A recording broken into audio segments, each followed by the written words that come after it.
Hello and welcome back to Black Dice Gaming. I'm James and today we're painting up some lizards. These are the Argatoria Reptilians, and we're just going to start off here with some skeleton horde, just to do the chest plates and the sort of middle sections of the bodies, which tend to be lighter. So we're just making sure that we get the contrast paint into the recesses. Just to create that definition of where the front muscles will be on these models.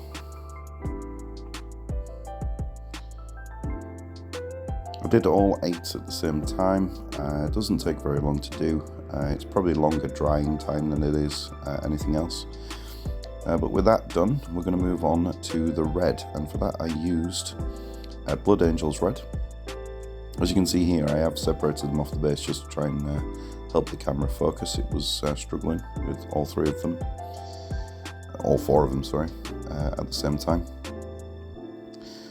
But this is your main block colour. Once you've got this on, the miniature's pretty much covered, just the weapon to do.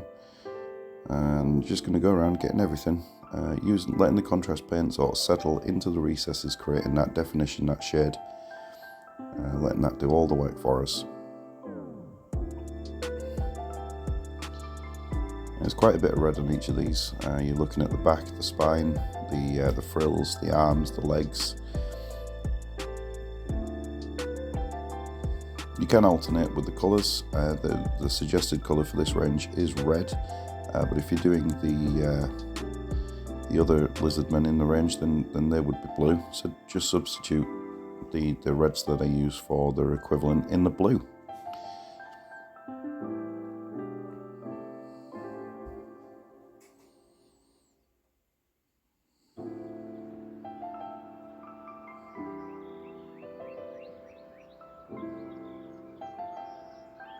It can be tricky reaching into some of the little areas, but just make sure that it's all coated so you don't have to go back on yourself later on. Because they're so small, it's easy just to do a once over just to make sure that you've got everything. So moving on here, I used Balthazar Gold. It's quite a dark, sort of rusty, brassy colour, and I used that just for something different. I normally always use Retributor armour, but I fancied something different with these.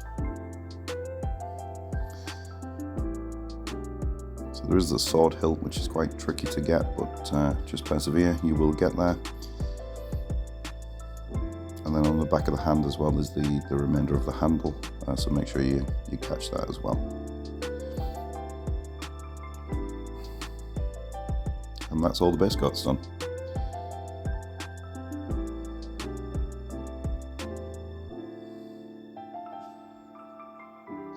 Now I'm just going to give the whole thing an Arox earth shade, just to darken down all the recesses.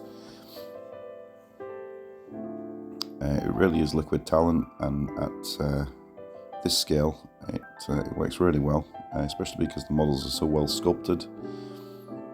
You're able to use it to its full effect and let it run into all the recesses, all the little nooks and crannies. Like I say, you need to give this a good 40 minutes to sort of dry, maybe even an hour.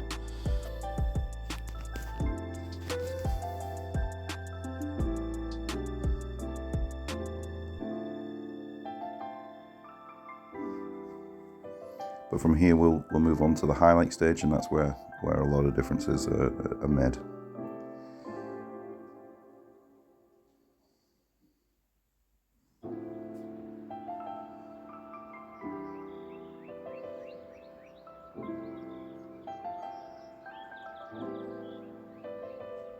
Don't let it pull too heavily. Use your brush to absorb it. And you saw there I wiped it off with my thumb. So moving on to the highlight stage now. I'm using Wraithbone just on those interior muscles, the sort of chest and the stomach, just to make them pop a little bit. Make sure you're leaving the shade in the recess. And not all of them are easy to access, so you may need to move around the model a little bit just to make sure you can sort of get as much highlighted as possible. whilst also leaving it in the recesses.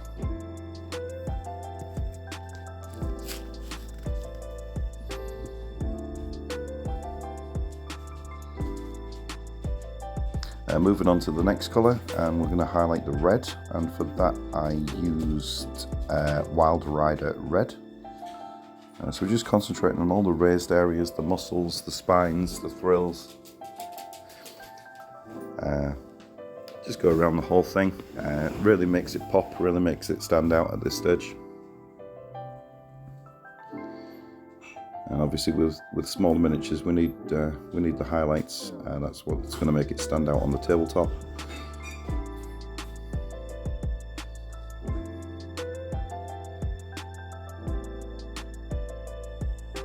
As you can see, I'm just picking up the muscles. Again, because they are so well sculpted, it's easy to see where you need to pick them out. There are certain aspects of the head which are very clear and easy to pick out with your brush, and it is going to make the world of a difference.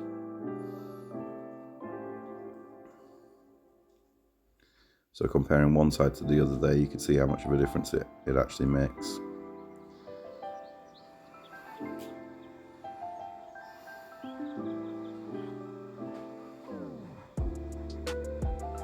Like I say, we're mainly picking out muscles, tails, spines, tops of the legs, back of the hands, that sort of thing. And those face parts there.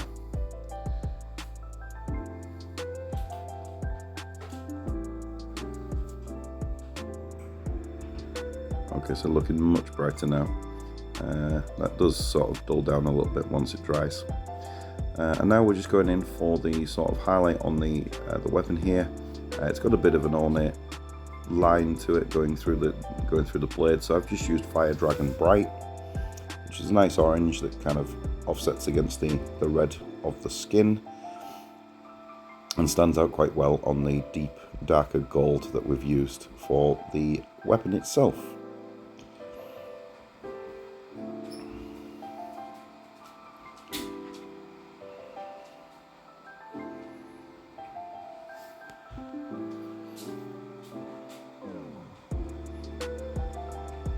And there they are, fully painted, based up, and on our little display board there. This counts as a unit, and a unit can be 4 bases or a maximum of 16. I had to think about that now. Yep, that's the front rank done and dusted. And it doesn't take too long at all. Base coats can be easily done within half an hour. Anyway, please like and subscribe if you've enjoyed the content, and hopefully I shall catch you in the next one.